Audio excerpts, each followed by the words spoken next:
किसी सप्लायर को पेमेंट करना हो या ऑफिस का कोई खर्च एक्सपेंस चुकाना हो।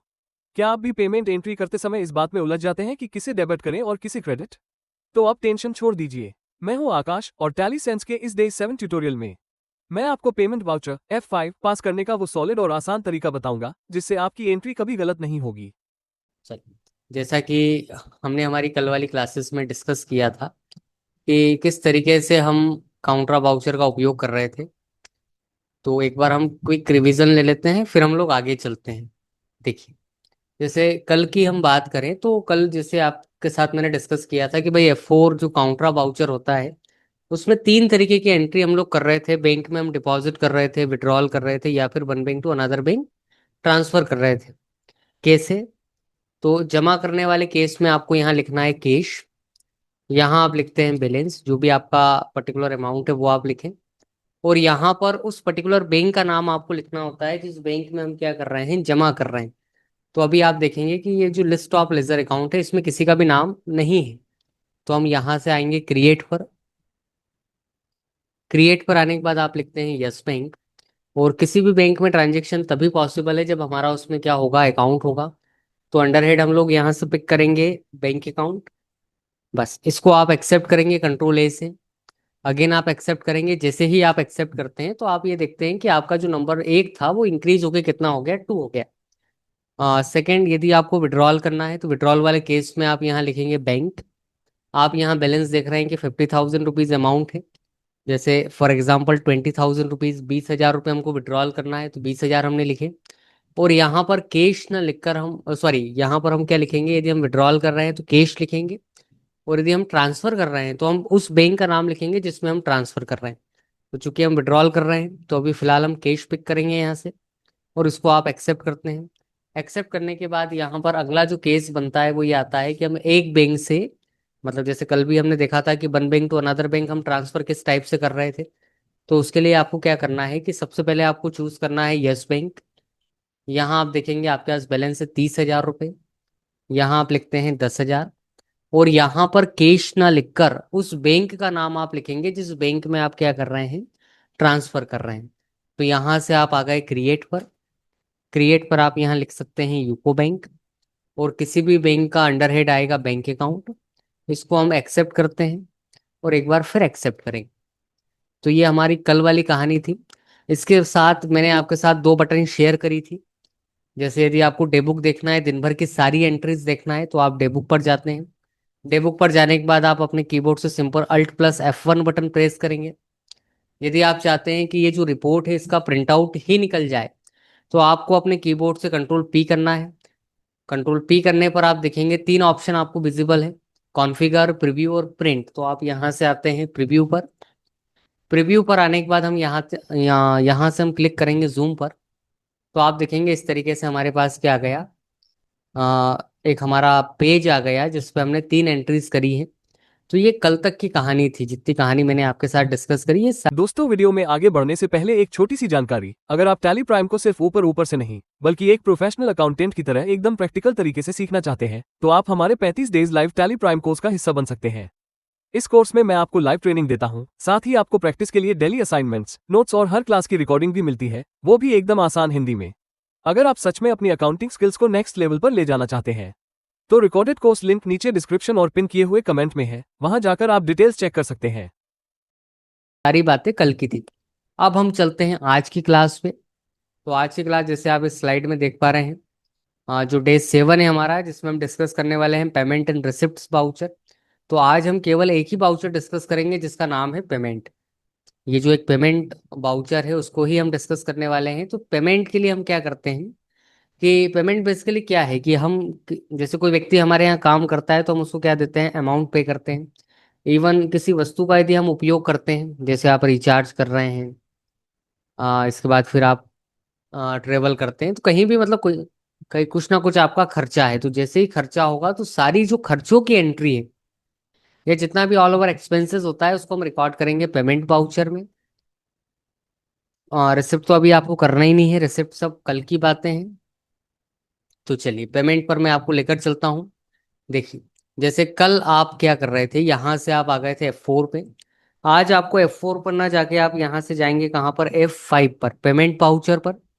तो आपको कंपनी नई क्रिएट नहीं करना, इसी कंपनी में, जिस कंपनी में आपने F4 चलाया उसी कंपनी में आपको क्या करना है कि आप यहाँ से F5 प्रेस करते हैं। F5 बटन प्रेस करने के बाद आप यहाँ देखेंगे कि यहाँ पर जो पेयर है मेरा वो चेंज हो गया। जैसे F4 में आप देख रहे थे CR to DR का पेयर हमारे पास था, F5 पर जब हम जाते हैं तो हमारे पास DR to CR का पेयर होता है, डेबिट टू क्रेडिट का पेयर है। अब एक रूल जैसे हमने फर्स्ट क्लास में डिस्कस किया था, जो गोल्डन रूल ऑफ अकाउंटिंग था, वो ये कहता है कि ऑल ओवर एक्सपेंसेस जो होता है वो डेबिट होता है, और ऑल ओवर जो इनकम होती है वो क्रेडिट होती है। जितना भी खर्च होता है सब कुछ को हम डेबिट करते हैं, विकलन करते हैं, और जितनी भी हमारी आय है, जो प्राप्ति है, वो क्रेडिट में जाती है समाकलन में। जैसे अभी मैंने जैसे आपको स्लाइड में बताया था कि ये खर्चों के लिए हम उपयोग करते हैं। जैसे मैं आपसे कहूँ कि मैंने किसी पीयूष नाम के व्यक्ति को पेमेंट करा, पीयूष कोई हमारा सबॉर्डिनेट होगा या हमारे यहाँ काम करता होगा, उसके बदले में हम उसको पैसा दे रहे हैं। तो जब आप पैसा देंगे तो सीधी सी बात है, नाम लिखना पड़ेगा। अब नाम लिखने के लिए पहले आप देखें कि यहाँ कहीं पीयूष है क्या, या किसी का भी नाम है क्या, नहीं है। तो आप यहाँ से सिंपल जाएंगे क्रिएट पर। क्रिएट पर आने के बाद आप यहाँ नाम लिखते हैं पीयूष। और जैसे आप जब बैंक में जमा कर रहे थे तो आपने देखा था उसका अंडरहेड आ रहा था बैंक अकाउंट। अब चूंकि ये हम पेमेंट पे कर रहे हैं, मतलब पेमेंट हम हमारी तरफ से दे रहे हैं, तो देने वाले केस में इसका जो अंडरहेड आपको पिक करना है वो क्या है, इनडायरेक्ट एक्सपेंसेस। चूंकि ये सैलरी है इस कारण से हम इसको ले रहे हैं इनडायरेक्ट एक्सपेंसेस में। तो इनडायरेक्ट एक्सपेंसेस आपने लिखा, इसको सिंपल आप एक्सेप्ट बटन से सेव करेंगे। जो भी आपका पर्टिकुलर अमाउंट है, जैसे 5000 रुपीज। ओ सॉरी, ये कॉस्ट सेंटर आ गया इसमें ना, एक 1 मिनट। ये अगले टॉपिक में आएगा कॉस्ट सेंटर, तो फिलहाल तो कुछ भी नहीं। 5000। अब यहाँ पर दो ऑप्शन बनेंगे, या तो आप पेमेंट कैश के रूप में एग्जीक्यूट करें या फिर आप बैंक से एग्जीक्यूट करें। तो अभी तो सजेशन नहीं है बैंक वाला, अभी तो आपको कैश में ही पेमेंट करना है। तो आप यहाँ से कैश पर जाएंगे और सिंपल आप एक्सेप्ट कर लेंगे उसको। यदि आप चाहते हैं कि भाई किस पर्पस के लिए पेमेंट दिया गया, या जो भी एक सपोर्टिंग रोल होना चाहिए, भाई किस तरीके का पेमेंट हुआ, क्यों हुआ, किस लिए दे रहे हैं, तो वो यहाँ इस नरेशन में आप पुटअप कर सकते हैं। ऑप्शनल है फिलहाल के लिए, ये भी फिल करना हम सीखेंगे लेकिन अभी नहीं। तो बस इसको आप यहाँ से एक्सेप्ट करें। आप देखेंगे एक पेमेंट नंबर 1 से पेमेंट नंबर 2 हो गया। मैं आपसे कहता हूँ, जैसे मैंने किसी विनय नाम के व्यक्ति को पेमेंट किया, तो सबसे पहला काम, आप लिस्ट पर देखें विनय है क्या, नहीं है। यदि आपको लिखना है तो दो तरीके हैं। फर्स्ट, क्रिएट आपको दिख ही रहा है। सेकंड, मैंने उस दिन भी आपके साथ एक बटन शेयर करी थी, Alt+C। तो वैसे ही आप क्रिएट पर जाएं, यहाँ नाम लिखेंगे आप विनय। अब चूंकि ये भी हमारा एम्प्लॉय है तो इसका अंडर आइटम लिखेंगे इनडायरेक्ट एक्सपेंसेस। यहाँ लिखा आपने बैलेंस, देन यहाँ आप लिख लेंगे कैश, देन एक्सेप्टेड। मैं आपसे कहूँ कि मैंने किसी सुमित नाम के व्यक्ति को पेमेंट करा, तो अगेन सेम प्रोसीजर रिपीट करना है। Cash, sorry, create, Sumit, indirect expenses, जो भी एक अमाउंट है वो, और देन कैश। कई बार ये होता है कि सामने वाला व्यक्ति एक कहना चाहिए कि जैसे फॉर एग्जांपल इसको ऐसे समझ सकते हैं कि भाई मैंने आपको पेमेंट किया, अब मैं चाहता हूं कि भाई एक बाउचर आपको मिल जाए। पेमेंट तो दे दिया मैंने आपको, लेकिन एक बाउचर हम आपसे सील सिग्नेचर करवा लें कि भाई आपके पास भी प्रूफ रहे कि हाँ पेमेंट हो गया, हमारे पास भी रहे। जो सैलरी स्लिप बेसिकली कहलाती है, हालांकि सैलरी स्लिप ऐसी बनती नहीं है, सैलरी स्लिप का एक अलग टॉपिक आएगा। तो यदि आप चाहते हैं कि भाई सुमित को पेमेंट तो दिया ही है, साथ में एक बाउचर और दे दें, तो पेजअप आपको करना है। और जैसे कल भी मैंने आपके साथ बटन शेयर करी थी प्रिंट के लिए, Ctrl+P। Ctrl+P करके आप यहाँ से आई प्रेस करेंगे और यहाँ से जूम कर देंगे। तो यहाँ पर आप देख पा रहे हैं कि ये जो मेरी कंपनी का नाम है, जो भी कंपनी रहेगी उसका नेम आ जाएगा, बाउचर नंबर आएगा। उसके बाद आपकी जो भी एक पर्टिकुलर डेट है, किस डेट को आप इश्यू कर रहे हैं वो, सुमित, 3600 कैश में हम पेमेंट कर रहे हैं। यहाँ सिग्नेचर हम करवा लेंगे, सामने वाले व्यक्ति का भी और हमारा भी। तो ट्रांजेक्शन वैलिड हो जाएगा, मतलब परमानेंटली वैलिड वाला काम हो जाएगा। तो ऐसे भी हम कर सकते हैं।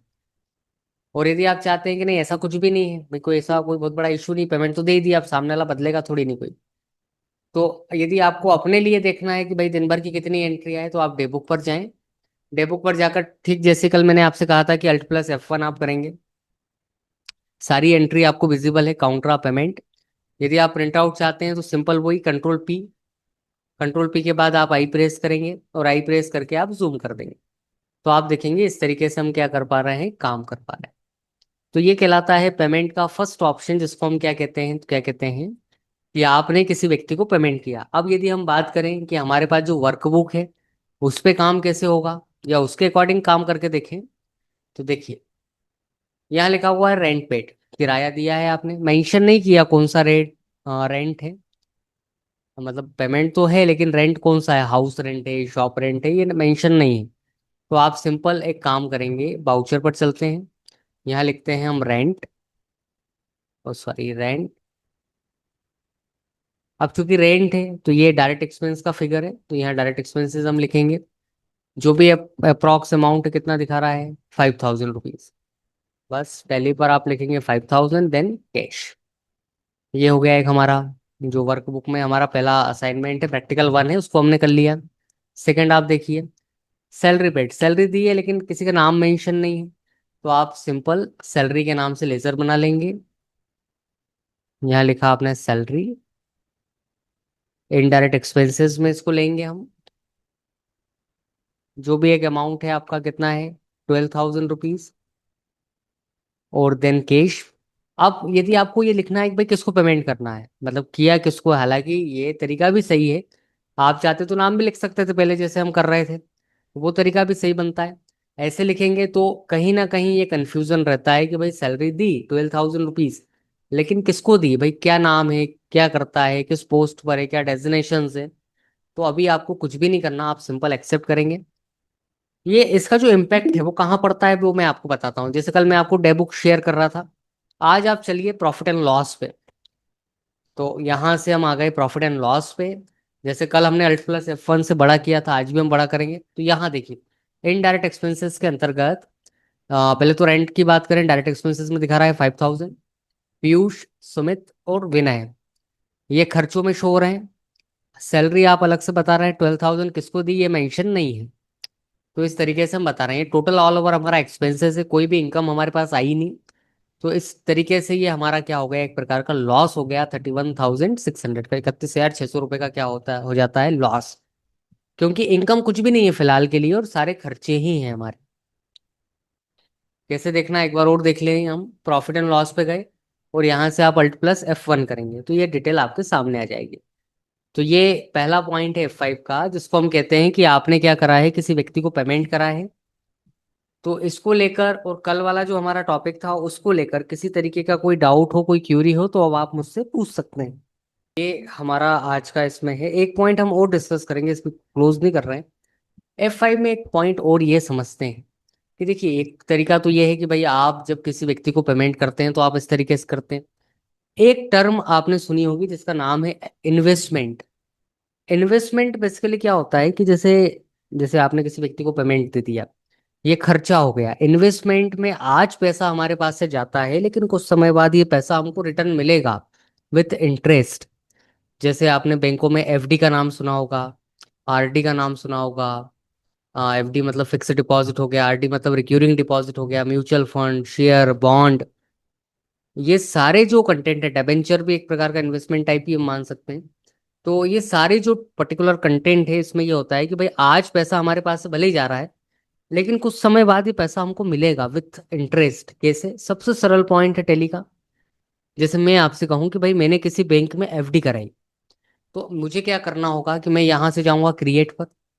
क्रिएट पर आने के बाद आप यहाँ लिखते हैं यस बैंक। अब चूंकि यस बैंक में आपका सेविंग अकाउंट है, तो जब आप एंटर करेंगे तो ये एक्सेप्ट नहीं करेगा कोई भी जो नाम है वो एक ही बार एक्सेप्ट होता है सॉरी, कि एक ही बार एक्सेप्ट होता है। तो हम ये कर सकते हैं कि यस बैंक तो लिखेंगे, यहाँ कोष्टक में अलग से मेंशन कर देंगे हम एफडी। अलग से हमने बता दिया कि भाई यस बैंक तो है लेकिन यस बैंक में हमारा ये एफडी अकाउंट है, और एफडी अकाउंट है इस कारण से इसका अंडर हेड आएगा इन्वेस्टमेंट, क्योंकि खर्चा थोड़ी नहीं है भाई। ये पैसा आज नहीं मिलेगा, कुछ समय बाद मिलेगा, 6 महीने, 1 साल, 10 साल, 5 साल, जो भी आपको मिलना है विथ इंटरेस्ट ये बढ़कर मिलेगा। जब मिलेगा तब की बात तब देखेंगे। अभी तो हमारे पास पैसा जा रहा है, तो इसको हम लेते हैं इन्वेस्टमेंट में। कितना है, तो जो भी एक अमाउंट है आपका वो आपने लिखा, और यहाँ आप लिखते हैं कैश, कैश में हम लोग दे रहे हैं पैसा। इवन ये तो बैंक की बात रही। इन्वेस्टमेंट आजकल तो एनबीएफसी कंपनियां में भी होता है, पोस्ट ऑफिस में भी आप कर सकते हैं, LIC, SBI जो लाइफ इंश्योरेंस वाले मटेरियल हैं, तो वहां पर यदि आपको करना है तो आप सिंपल क्रिएट पर जाएं। जैसे फॉर एग्जांपल अधिकतर लोग चूज LIC करते हैं, LIC ले लो आप। इन्वेस्टमेंट, जो भी आपका अमाउंट है वो, और यहाँ आप लिख लेंगे कैश। तो ये एक तरीका हम और ये कर सकते हैं पेमेंट में कि भाई दो तरीके होते हैं। जैसे F4 में आप देख कर आए, 3 पॉइंट थे, बैंक में जमा करा था, बैंक से निकाला था, या फिर एक बैंक से दूसरे बैंक में ट्रांसफर करा था। उसी तरीके से जब आप F5 की बात करते हैं तो क्या करते हैं, तो F5 में दो तरीके बनते हैं। या तो आप किसी व्यक्ति को पेमेंट कर रहे हैं, या फिर किसी वस्तु पर हम खर्च कर रहे हैं। दोनों तरीके मैंने आपको बताए। और ऐसा नहीं करना है तो आप किसी संस्था में या बैंक में क्या कर रहे हैं, इन्वेस्टमेंट कर रहे हैं, जो मैंने अभी आपको बताया। तो यदि जैसे मैं आपसे कहूँ कि भाई SBI में मैंने इन्वेस्टमेंट किया, तो मेरा काम ये होगा कि मैं क्रिएट बटन पर जाऊंगा। SBI बैंक ज्यादा है तो FD RD जो भी है आपके पास, आप कोष्टक में मेंशन कर लें उसको, FD investment 1 lakh rupees, then cash, then accepted. फिर वही कहानी, यदि आपको देखना है तो वही day book, alter F1। Print out का भी देना है, कंट्रोल P करिए, यहाँ से आई प्रेस करेंगे हम, आई प्रेस करके आप यहाँ से जूम कर लें तो ऑप्शन आपको मिल जाएगा। तो ये इस तरीके से हम लोग काम करते हैं, जिसमें हमने दो बाउचर हमारे आज कंप्लीट हो गए, F4 और F5। तो F4 में 3 मटेरियल बनता है, जमा करना, निकालना, ट्रांसफर करना। जैसे कल मैंने आपको बताया था, वर्कबुक भी आपको दे ही दी थी हमने। आज हमने डिस्कस करा पेमेंट में दो ऑप्शन, या तो हम पेमेंट कर रहे हैं या फिर हम किसी संस्था में या बैंक में इन्वेस्टमेंट कर रहे हैं। तो ये दोनों ही टर्म काय में आती है F5 पेमेंट वाउचर। अब इसको लेकर कोई डाउट हो आपके पास तो आप पूछ सकते हैं। ये है हमारा आज का सेशन, जिसमें हमने डिस्कस किया कि किस तरीके से हम पेमेंट का उपयोग करते हैं। हाँ, ये जो एक वर्कबुक आपको मिलेगी तो इसमें दोनों बाउचर मेंशन है। अभी आज हमने एक ही करा है पेमेंट, तो आपको केवल पेमेंट पेमेंट वाला ही करना है, रिसिप्ट वाला भले ही आप छोड़ सकते हैं। जैसे रिसिप्ट वाला मटेरियल है नीचे, ये रिसिप्ट वाला ही आपको छोड़ देना है, अभी नहीं करना आपको। अभी केवल आपको पेमेंट पर बात करना है। तो एक बार आप ये कर देखें, किसी तरीके का कोई डाउट हो, कोई क्यूरी हो तो हम नेक्स्ट क्लास में डिस्कस करेंगे। चलिए, thank you for watching, good night.